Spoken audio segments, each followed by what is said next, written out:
Hi, it's Anna-Thea, your divine feminine educator and evolutionary astrologer. And once again, I'm here with Miss Jada Fire for our spiritual check-in. And we want to talk about the beginning part of 2026 to ignite the new energies that are coming in. So we're gonna, Jada, how are you doing? I'm good. Oh. Listening, yes. So Jada's going to be doing an oracle reading, and I'm going to be doing an astrology reading. We're both going to tap into that oracle wisdom and see what energies are there for you. Especially for me, what I'm going to be talking about the first 3 months in the Venus star point. We just had a beautiful conjunction. But Jada, I'm just going to hand it over to you to start. She's got the fire going. She always prepares things so beautifully in the flow. Thank you, Miss Anna-Thea. Yeah, it's just truly fun, Anna and I do a lot of spirit work in the world, and I think I really look forward to these check-ins because it just lets us anchor and listen and learn also from each other and our different oracles of wisdom we tap into. And I really just want to remind all of our listeners that everyone has an inner oracle, Yes. everyone has that key intuitive ability. And sometimes things get muddled or in our way, and it's nice to hear other perspectives. So, as always, let all of this go through your own filters and just take what really resonates as truth for you. And Anna and I have been connecting and journeying for decades. So sometimes our language gets a little abstract And esoteric and and esoteric, and and that's it's fluffy. and fluffy, and that's part of the fun for us. And yet we will try to anchor some real solid realistic applications to what comes through here for us today. Yeah. So thank you for listening. I have settled in and invoked sacred space, and what I mean by that is just really anchoring and settling into the breath. So maybe you can do this now as you're listening. And remember that we all have angels and guides. And I like to call on those guides to really work through us so that we're giving you, yeah, this like the potential of communication through the realms that maybe not just are available to us in the everyday to day. So thank you to our angels and guides. the the cards that I've pulled for our journey here today out of our animal deck, the honey badger is out. So yeah, even more fire, fire, fire, fire. And honey badger is kicking this reading off with a message around fierce, assertive energy. What really stands out for me around the honey badger is, yes, standing in truth and integrity. It's a 9 in numerology, so it is the beginnings and endings of cycles. And on that note, I just want to mention that even though we've entered the calendar year of 2026, we're not at the beginning, we're at the end of serpent times. So what I mean by that is the Chinese astrology of the serpent has been guiding us, ushering us through, helping us to shed and release and let go of so much in the serpent year. So we're at the tail end of the serpent, which I feel is a really good point to make, that until we're like mid-February, and I know Anna will go into the astrology on all of this in a bit, we are still in the process of the great mother serpent or the great father serpent, how you see the serpent ushering us through the opportunity to shed and let go of what's truly holding us back, those old belief systems. Punishment and suffering can also go with the shedding of the scales of the serpent. I've also tapped into the Divine Feminine deck, and the Lady Red Sekmet is out. And now, Sekmet, if you're not familiar with her, she She's is the powerful. goddess. She's She's powerful. powerful. She's got more fire for us. And she's the lioness, the Egyptian goddess, who really brings forth the invitation to feel and tap into the sacred rage and the movement through fire. And when I say fire, I see fire very much as a purification Mm. element, right? So every time you light a candle in your home, and this is something you can do every day or every night, is just light a candle and call on the alchemical light of fire to illuminate your space and to cleanse your home and also your body, right? And so let the fire, that fire energy that's maybe in you, and this could be anger and this could be rage, and it can also be that feeling of like a block of energy, right? So Sekhmet comes in to really help us to emerge and lift. Like, it's a little bit of heavy lifting, but we get to tap into some modalities of moving that energy. And if you don't know some of those modalities, a few examples, well, I know for sure the dance is a really powerful outlet. Drumming, opening the voice and singing, and giving yourself some breath work to lift the energy that feels dense at the base of the spine and giving it to the voice, right? So maybe there's a time and a space you can release some of that rage that's inside, which is really growth. And I think we're going through, you'd probably agree, Anna, an accelerated exponential, it's like the timelines are a little bit faster, and there's like, sometimes it feels like I can't keep up with all this coming in and all this moving through, and that could bring forth a lot of frustration and rage and anger. So just, yeah, feel what's there and give yourself some time to move through it, whether it's yoga or dance or the brisk hikes in nature.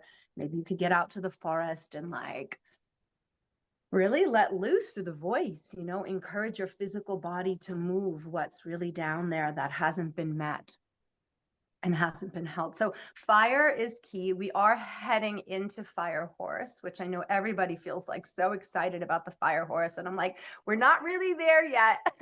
There's still more clearing and cleansing to do. And I really want to invite everyone to see that as an opportunity. It doesn't have to be painful.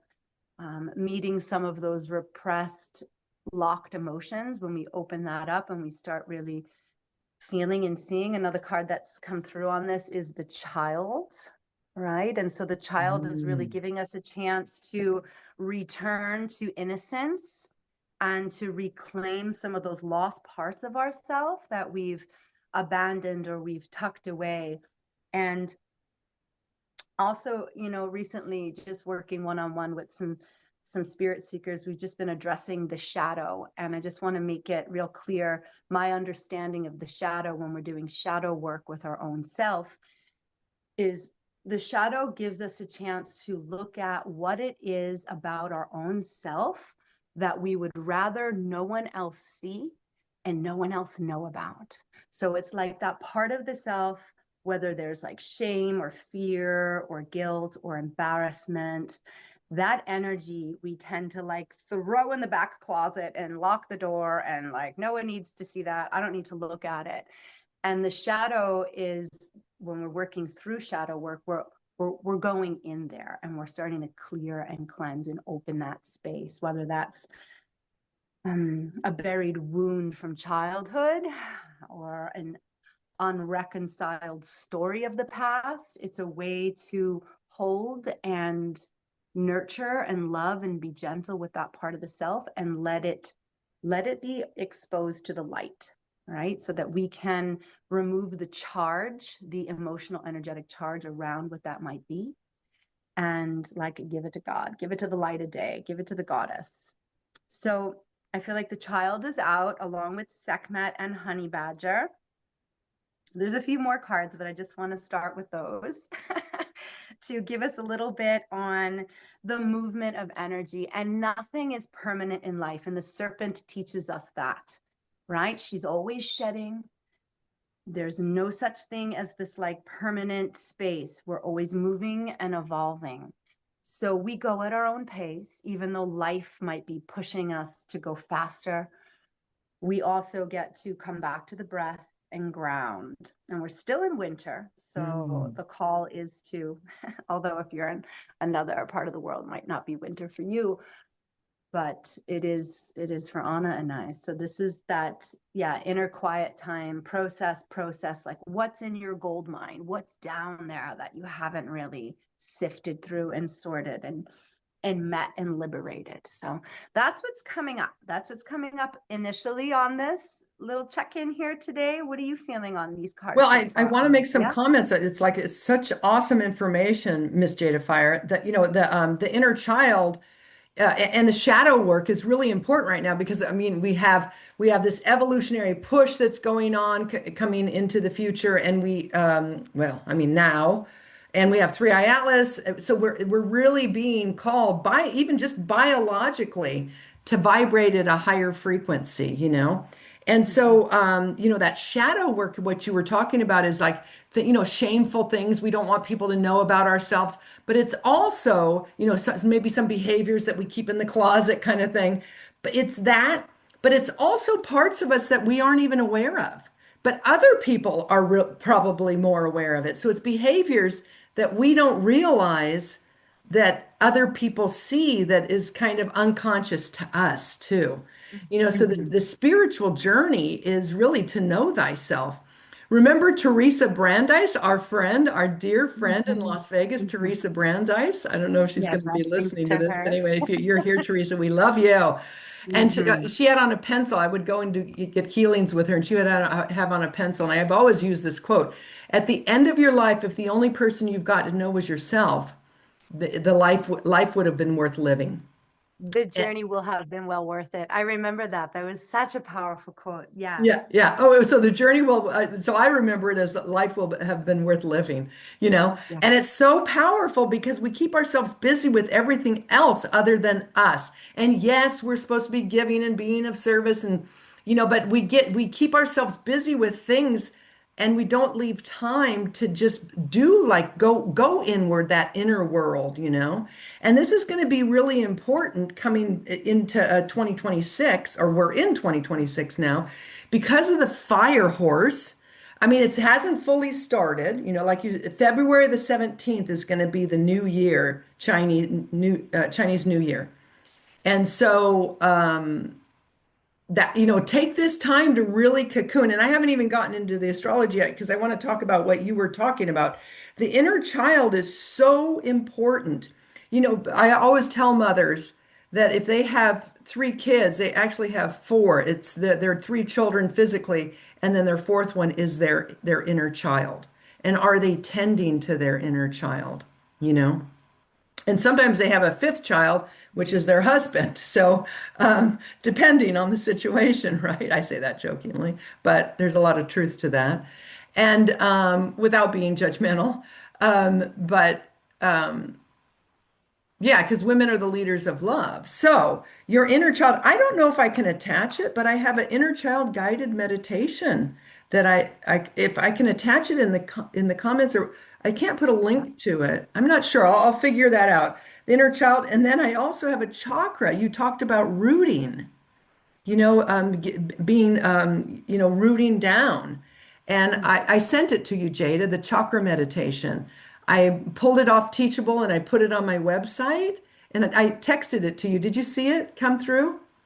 Not Anyway, yet. I No, no. can include that also as a tool, as an application for how you can use this information that we're talking about and apply it to your life. The chakra meditation is so juicy. By the end of it, you're just rooted down. I root down into the earth because it goes through all the chakras. So it's a lot of it's very powerful. I'm getting into it every morning. I open my chakras with that meditation and I can feel down into the earth. And that's going to be important for 2026. And I'll get into that later. But I want to talk more about like Sekhmet. What is and the badger, like Sekhmet is almost scary. She's intense, you She's know? fierce. Yeah, she's She's fierce. fierce, Okay.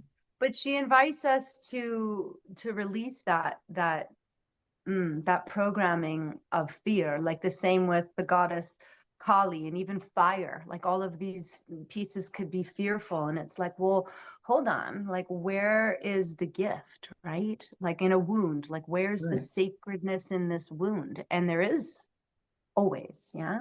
Yeah, yeah, totally. and looking at them, not running away from them, facing them. Exactly. And Yes. and it's like we either get to face them and deal with them consciously, or they're going to slam us with something that forces us. That's the Yeah. biggest message now is we can't get away with looking the other way, Hmm. and pretend, the coping mechanism of denial doesn't work so well anymore. Because on Yeah. a soul level, we're actually being asked to evolve. And then the badger, what is the badger? The honey badger. The What honey was badger is fierce, assertive energy, very similar to Sekhmet, standing in truth and integrity. Yeah, advocating for your life's direction. Like hmm everyone has a very unique purpose and path, right? And I think that's also very important to remember. And that's one of the key teachings of Rainbow Serpent is the dream is the only law that cannot be broken. However, your dream and my dream and everyone's dream is unique. It could be similar, but we want to be careful not to steal others' dreams. We get mm to find an anchor and realize our own dream, right? Yeah. So, um, there's something that's coming up I just want to share. Is that okay, Yeah. Anna? Yeah. I know Absolutely. we're going. Absolutely. I knew there was Um, gonna I'm just something was gonna I'm, bubble up.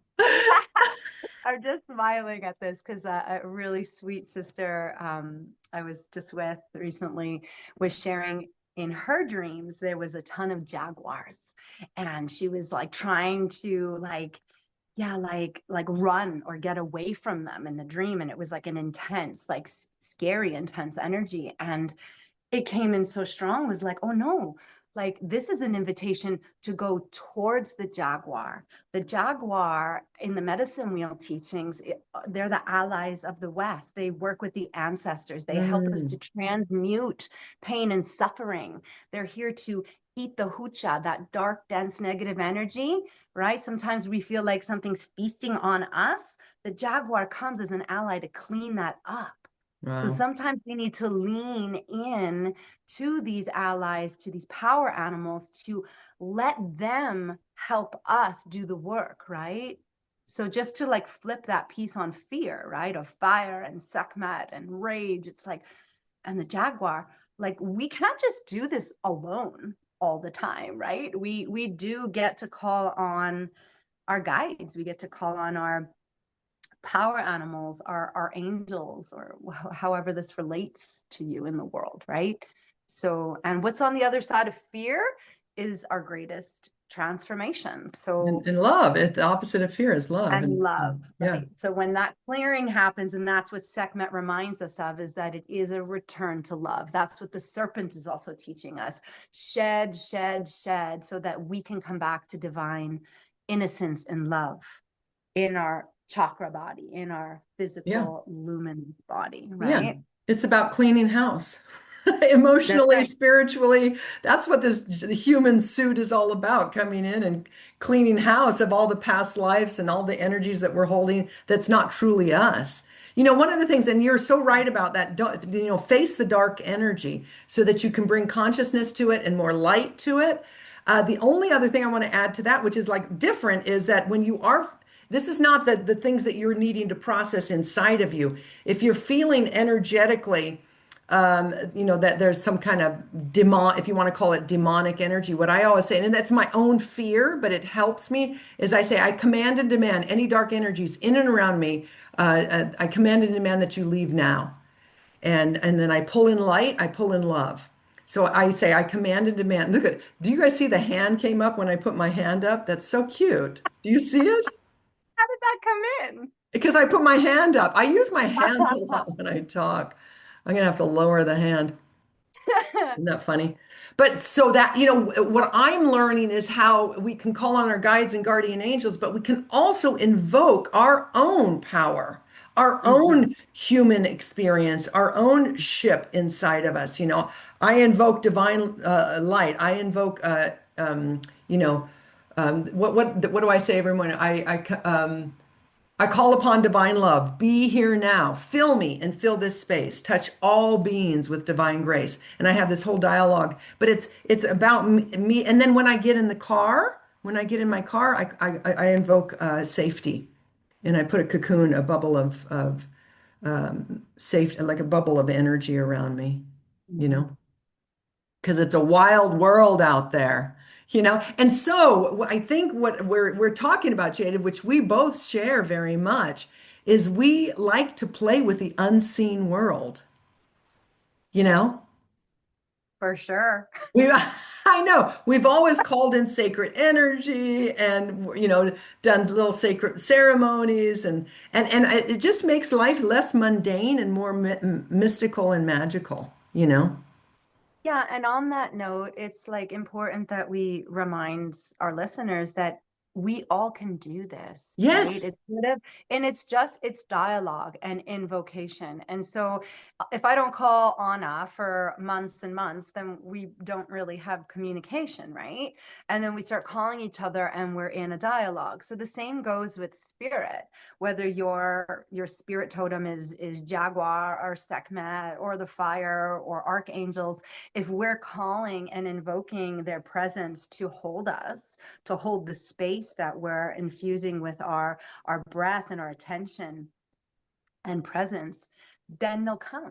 And then we thank them and we also return, right? We always honor that invocation of time and space, and we say thank you for coming and return when we're through, right? So that it's like a healthy reciprocity. I'm calling on spirit to help hold me through this, and thank you after your journey work is done, or your reading or your practice. It's like return the energy, right? And I think that that's something I've really learned this last year Mm. is there that we don't really own anything. The Right, illusion of right, ownership, right. right? And control. Like, yeah, it's nice to have those things intact. Like, yes, we have a home or a vehicle and these roles and titles in life. And yet everything's always moving and evolving. So non-attachment is really important. And this also takes practice, right? Like I remember when I first started some medicine meal teachings, and one of the first assignments was like, give something away that's sacred to you. And Mm. myself and the circle of friends I was with at the time, it was kind of funny thinking back. Like we were so like not sure, like we didn't want to let go of anything. So we all gave each other like our favorite coffee mug, and they went to each other. Talk about not really ready to let go, right? Because it's like Right, you let right. something go, but I know I'll see it again because it's in your kitchen. And then like years have gone by, and it's just like when I saw my yurt go up in 80-foot flames, it was like, okay, wow. Like all that releases and all that gets cleared, and those clean slates that we let come through will bring so much more.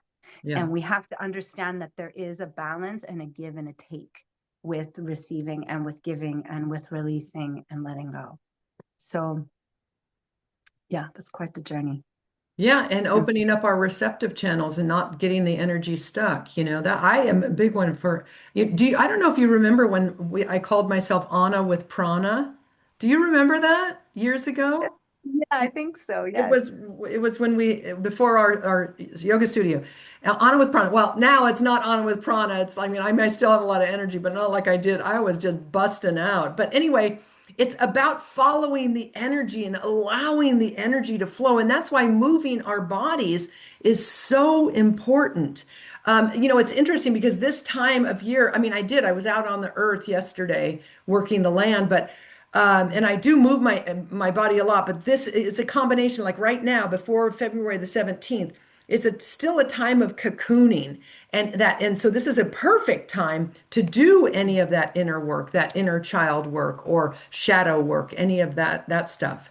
Processing your emotions. And when you have a trigger or an upset emotion, what's underneath that is an unmet need and an uncomfortable feeling. That's bottom line. And if you can figure out what the uncomfortable feeling is, where it is in your body, and what your core need is, you're going to bring Mhm. more light to those shadow places inside of you. But that's a whole other discussion. Um, uh, and it's worked. It's powerful. That's the simplicity of what it really takes to do some of this shadow work. Um, Okay, so where was I taking this, Miss Jada Fire? Oh, energy. You're Energy. gonna take us on a map of astrology. Okay. Um, and before you go there, just to tail end on what you were just saying, I think for our listeners, one key way to know if there's unmet or unprocessed inner child work is if what you're facing in life, if you find yourself saying, like, why is this happening to me again? Like, again, why is this here again? That's definitely a signal that there is an unprocessed or unmet childhood wound that you're still carrying in your energy body. Yeah. And that it's trying to get your attention. So that's one of the ways to know. Anyway, and Anna and I both love to guide inner child journey work. So yeah, just so you know out there, all of you feeling like, what do I do with this? There's a lot of different healing modalities to work with the inner child, and we're also here for you in that way. Yeah. Um, and on the astrology front, I'm very curious to Okay. know what We'll get threads into you're it. pulling in and We'll bringing get here. into it. Okay, cool. But I want to give another tool. This is a tool video today, obviously, but um, you know, gratitude. Because I'll get in my pity pot, and this was a while back. My sister says it sounds like you need a gratitude journal. So counting your blessings. Really being because there's always something when you're in your pity pot. There's always someone that has it way worse than you. And so counting your blessings and being so grateful for what you do have is such big energetic juice to propel you out of your stuckness. So I just wanted to mention that as you were talking as well. Okay, so let's look at the astrology. I have all these charts in front of me. I already did a 45-minute video that I was doing this, and you can listen to it on my channel. It's the one previous, I think it's one right previous to this one. But I'm just going to go in a different tangent with it or kind of maybe summarize some of it. But basically, day before yesterday, which is really powerful, we had our Venus star point. And that's when the sun and Venus come together and they ignite a very luminous energy. Okay. It's super powerful. And everyone follows the moon and or Mercury retrograde. But when I realized Venus, I was like, I've got to study more on Venus. And she is complex, but she creates this beautiful five-pointed star that takes 1,000 years to make this beautiful etheric mandala. And this is in the heavens, right? Because this is the sun, Venus, and Earth. And when you see it, you can go on Instagram or go on YouTube and you can see like a beautiful dance of the two of these around the sun, creating this beautiful five-pointed star harmonic. So Venus is the planet of beauty. Venus is the planet of love and relationship. And this five-pointed star, I mean, other planets trace certain orbits, but this one's a very harmonious one. And I believe it's part of our evolution. I got this idea, and it's, everything that happened in your life was during that Venus star point, 9.5 months. Was it about 9.5 months ago that when everything, poof, Mm, right? yeah. So that was the Venus star point in Aries, and it was right on your sun. March 21st. Yeah, so March 22nd was the Venus star point in Aries. Crazy. Okay. There's something divine happening for you, Jada, and trust the process because when the sun, so there's the two main luminaries are the sun and the moon, obviously, right? But the next brightest star in the sky is Venus. Okay. So Mm, she met with the sun on the 6th, and this was in Capricorn. So the three stars, the three different, and I wrote it down so that I could say it quickly. Where'd it go? She met in Capricorn 9.5 months prior. She was in Aries. Before that, Gemini. Then before that, Leo, and then Libra. But it's really Scorpio Libra because this star moves so slowly over time. The star point, there goes the hand again. So funny. I'm going to put it down here. This star point, it takes 100 years for one star point to move through a zodiac sign. mm. So this is even more like it's slower than how Pluto moves through a natal chart. And Pluto goes through a natal chart and just like churns it up and it helps you transform. But Venus is here to really help ignite you and open you. And so, I mean, you're going to look back at this time, Jada, and you're going to see how much it opens you to a whole new world, of who you are. And I think that maybe you don't see it all now because you're really having to, I don't know, what everything that you've gone through has been so incredibly powerful of loss, deep, deep loss. But I think it's adding to so much more wisdom, of who you are.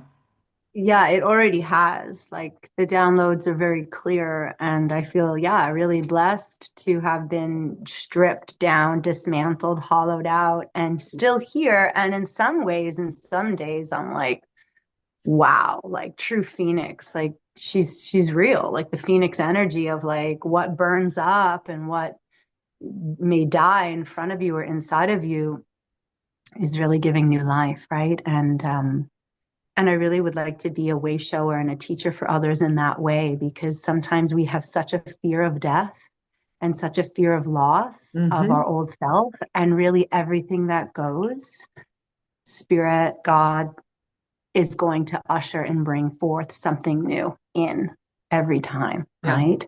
And so, yeah, we don't have to go fearing or kicking and screaming about letting go.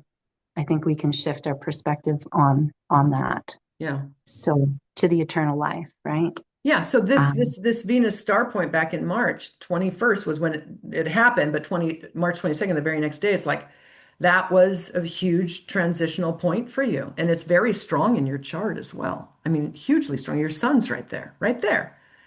So it's still going to be working its magic. It doesn't move. Like I said, it moves a zodiac sign, and you've been in it actually. I'd have to look at your chart more specifically, but I do remember in my mind where that is.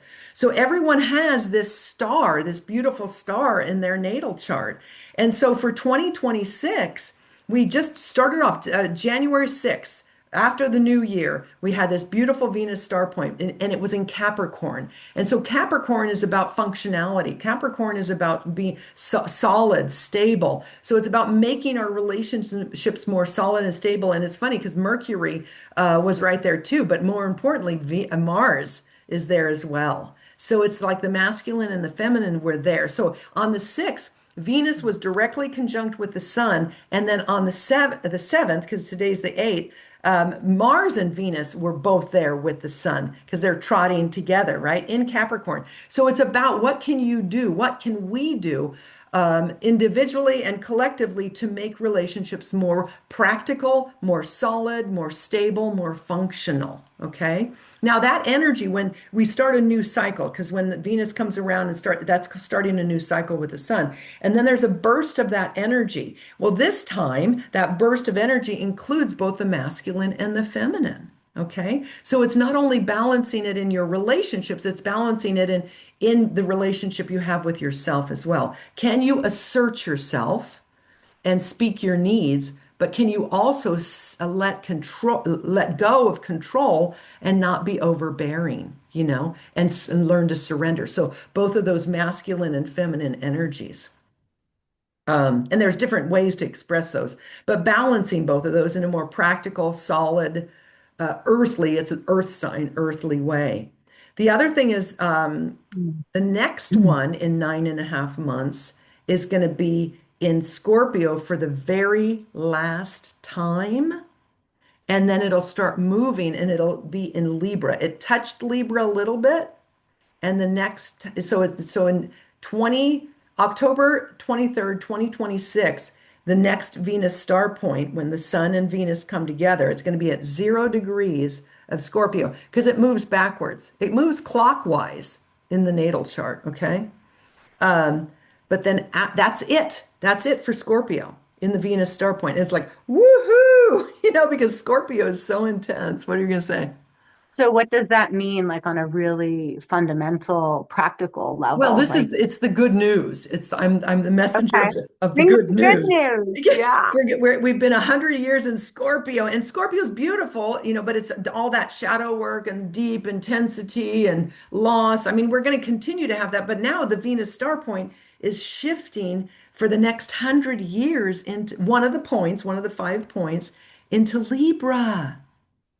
And so it's all about relationships. So it's interesting that Capricorn, the one before it, like 9.5 months before it, is in Capricorn. Even though Scorpio, it's like do your last bit of transformation and shadow work, or get rid of those patterns that are not serving you in relationship. Because what's going to be a very supportive energy with this Venus star point for the next 100 years is Libra. Being able to see, Libra is about cooperation, coordination, communication. It's an air sign. It's about what do you need? It's like you're curious about the other person, and so we need to have that. And it's the scale. It's balancing the energies. So it's relational, which is going to be very supportive for us going forward. Now, the Hmm. other thing that we have right now, and so that Venus in Capricorn does her thing with Mars, and even Mercury's there, and the sun, and that energy will spread out as we move forward in time. But then she's like a little messenger, and she comes and she hits Pluto, then she hits I have it written down. Then she hits Neptune, and then she hits Uranus. And these are all the transpersonal planets, the outer planets, which they are energies that want us to evolve. They are planets that are way out in the universe. We've got the personal planets, Venus, Mars, the ones that are Mercury, that are close to the Earth. That's the personal. That's me, mine, my relationship, my house. Whereas Neptune, Uranus, and Pluto are the transpersonal. And right now they're in a very unique configuration. They're almost making a point right here, like this. It's Pluto, Neptune, and Uranus, right? And so that Sun conjunction, and now she's carrying that message over to Pluto on January the 19th, on March the 7th to Neptune, which is the higher vibration of Venus, and then to April the 23rd to Uranus. So basically, it's like Pluto wants you to dig deep and look at those things that are scary to look at and transform and face your limitations and transform them, overcome your feeling of disempowerment and regain your power. Your Neptune wants you to open your heart and and um, and know that we're all connected. And then Uranus wants you to elevate and see things from a broader point of view instead of, why did you do that? This is very micro living. Like when you Yeah. just see just you and another person back and Mhm. forth, you need to get, the distant view of it. And that's evolution. That's evolution. Mhm. When we can look at our dark side and or our fears and face them and be willing to face them and step into our power, when we can open our hearts and when we can elevate and see things from a broader point of view instead of just so micromanaging our life.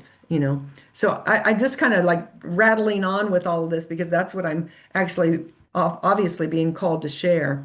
But February the 20th is a huge date. So these are special dates. We just had that conjunction January 6th and 7th. And then January the 19th, Venus is going to be with Pluto. So that's about facing your limitations, transforming what you need to do, transform in relationship. And I'll put these dates in the notes underneath. March the 7th is when you are being called to open your heart, but also know what your own passion is because it's going to be in Aries. April the 23rd is going to be elevate. Bring that higher mind perspective to whatever situations you're managing in your life. Don't be so, us and them. Put it more on on a broader perspective. But the other Mhm. date that's super important that I also want to talk about is February the 20th, because that's the official conjunction of Neptune and Saturn. And Neptune and Saturn are Saturn is about, they're not good bed partners, and they've been dancing together for, I don't know, the last couple of years or last year and a half at least. And they've been between Pisces and Aries. So these planets go forward and then they go back. Saturn moves a little bit faster than a lot faster than Neptune. But they've been kind of dancing back and forth between Pisces and Aries. Pisces is the last sign of the zodiac. Aries is the beginning sign of the zodiac. Okay. So this Mhm. is like, and I talked about this a while back, this birthing canal that we're going through. Okay. So that it's like Pisces is endings and confusion and not knowing what's going on and having to trust in the process. And Aries is like Miss Jada Fire here, just on fire, ready to make something happen. Okay. So that's what's happening on February the 20th. And what's interesting is that it's right after the Chinese New Year. So this is Mhm. still the time to cocoon, take care of yourself. Like you said, get rid of any rage that's brewing inside of you. Don't go, start thinking about what you want to create, but don't go make it happen until you ride this energy of Saturn and Neptune at Mhm. 0 degrees of Aries. That's the very beginning point of the whole zodiac. Mhm. And so it's going to be a burst of energy, and it's Mhm. right after the Chinese New Year. It's right when we have the fire horse. So February the 17th, February the 20th are magical days. And that's right after Valentine's Day as well. So make it a Yeah. sweet love on the 14th. Stay in bed with your lover on the 14th. And then on the 17th, you know, uh, get ready to be on fire. And this is the other thing that's so important. And I think I've said this quite a bit. We are shifting these outer planets that I was just talking about, Pluto, Neptune, Uranus. We're moving from Earth and water, which are slower processing, that they were in water signs and Earth signs. And now 2026, they're officially moving into air and fire like a rocket. What happens when you put air to fire, right? And then Ah, we've got the fire horse, right? And so it's so important for us to ground ourselves and yeah, know how to ground ourselves. it almost reminds me of like we're about to go, and I also pulled Monkey, which is all about adventure. And I feel like we're all gearing up to Mm. go on this epic adventure, like really right at that crossroads there at Yeah, the yeah, February 17th. And it's like, okay, let's all get ready for this adventure and have a good look around because you're going to get on your horse. Now, what is it that you are going to take with you on the horse? It like, because obviously we can't take it all, right? It's just like when you're, going on a trip and you've got to have a carry on and it's only 10 pounds. It's like you really got to think about like what's truly right. important to me now, right? And what am I going to carry on my back and in my heart and in my womb and in my mind? What am I taking with me on this adventure?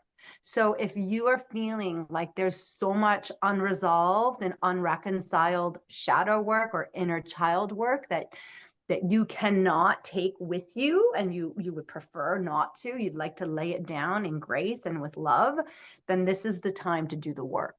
This is the time to do those deeper processes, those meditative journeys, or the, what do we want to call this, like even hypnotherapy journeys could be really Mhm. helpful right now, right? Cleaning up the chakra body. Sometimes you get your chakra body opened up and you don't even know, like, wow, I didn't realize that block was there. And then you're brought to the attention of, like, wow, okay, I'm going to grieve this. I'm going to really release that charge. I'm going to just empty this out. And, this is not something you just go buy in a store. This is the work that you gift yourself, right? So, this is what I think is coming through because you're right. The air and the fire, it's very rapid and we're already going exponentially fast, like our timelines and the energetics all around the Mhm. movement. And even some of the chaos is like, whoa, like there's a lot stirring. And so the fire is really, it's really going to become our ally and we need to see that. So if you have in your backyard a fire pit, if you know friends that have fire ceremonies, immerse in that work, really, or light the candle in your house and just remember that, you're cleansing and clearing what you can in a bigger, small way every day. You're meeting what that is, you're speaking it out, you're making art, you're writing about it, you're burning it in the fire, you're dancing about it, you're in the bathtub crying about it. Like move through it, because you can't take it all with you. Once that fire and that air sets in, we're going. It's It'll like, bog you let's down if go. you don't let go. Yeah, yeah. Yes. And I am really excited for this. I really am. I haven't ever been excited for a new year, like astrologically like this ever. So I'm super pumped. And I want everyone to open that energy of like inspiration and excitement. And it's like, if you're not feeling it, then it's like, okay, well, what's holding you back? Like, what is that? Right. And that's what we want to move through, because we're going, we're all energetically going to go through this shift. And so collectively we help each other and we hold that light Well, for each other. I know it's like a culmination of all these different things that are going on. I'll add one more crazy thing. We all know about, well, hopefully we all know about 3I Atlas, the interstellar th comet that's barreling through our solar system. Already went close to Earth on December the 19th. It's on its way to Jupiter, but it was activated and it's spewing all this plasma and dust. And it has, so we don't know how this is going to play out, but we've got the sun, we've got 3I Atlas going through here, and the Earth was over here. And so it went over here and it made a wake of plasma, cosmic energy, whatever, dust particles, conscious dust particles. And Earth, March and April is going to go in the near the area that 3I Atlas zoomed through.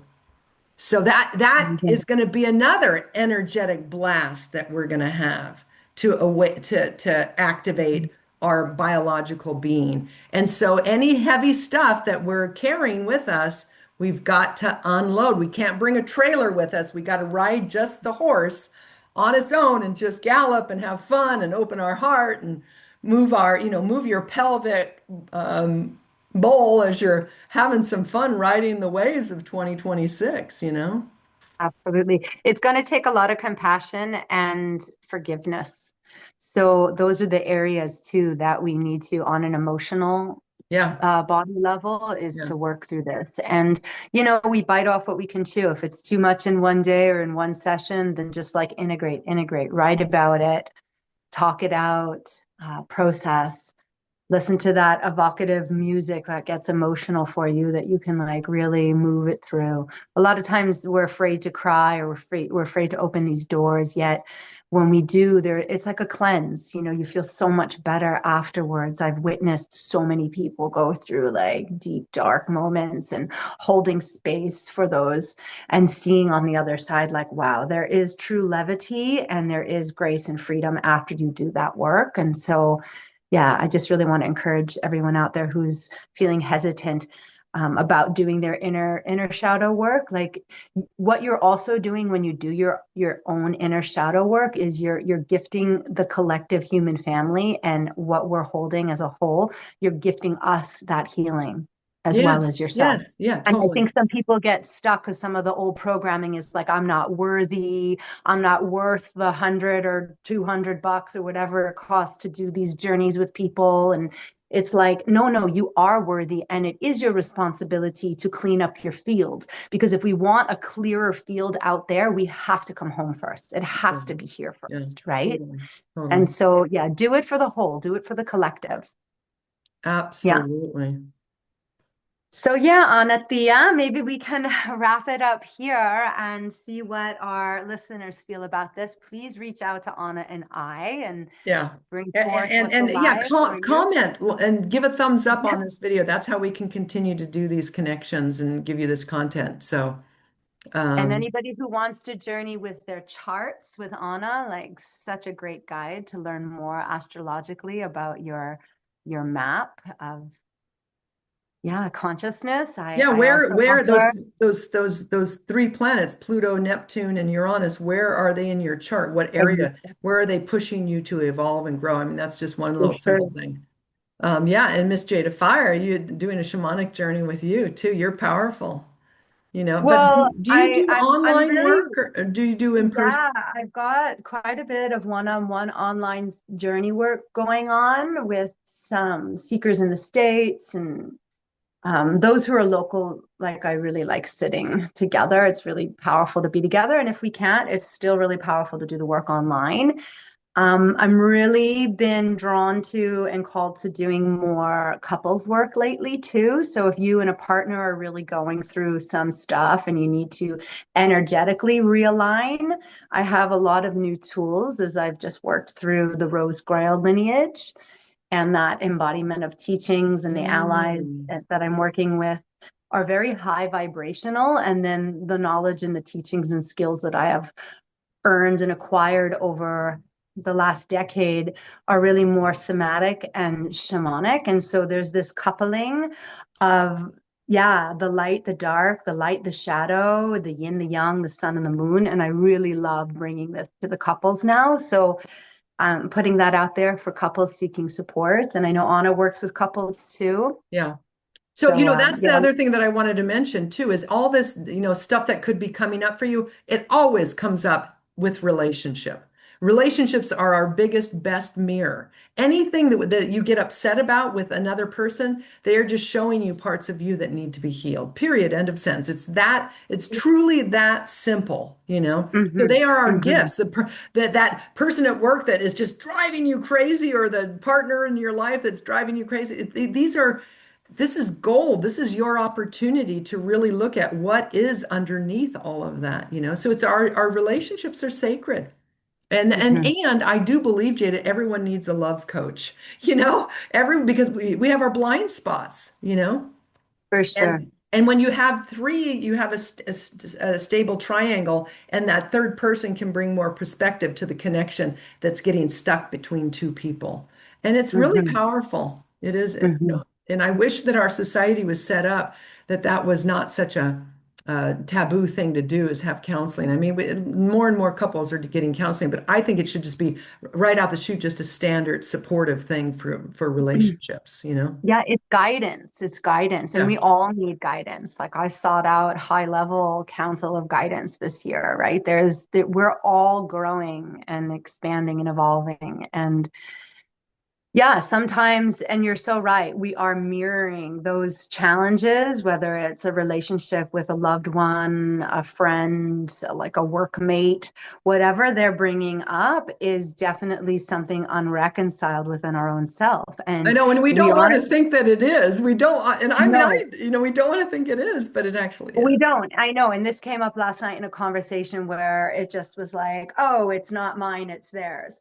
And it's like, yes and no. And I had to Right. like go back into my own personal journey work of healing and say, yeah, like, yeah, I definitely got to that stingy, like, here's my boundary, because that was for me like the safe space. And then I pulled back and I've been integrating and listening and then saying, okay, I actually, there's no moving the rock, but what I need to do is kind of get around it and see this from a different perspective so I can be able to thank that person, that abuser or perpetrator or whatever the story is. Right. I get to thank them for bringing what was coming up there to my attention so that I can see where inside myself I get to forgive that in my own inner childhood, my own journey. And I Yeah. get to say thank you for showing that to me.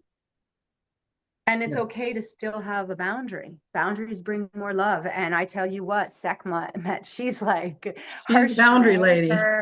her primal power, like, she call her in. She will hold you. She will help you.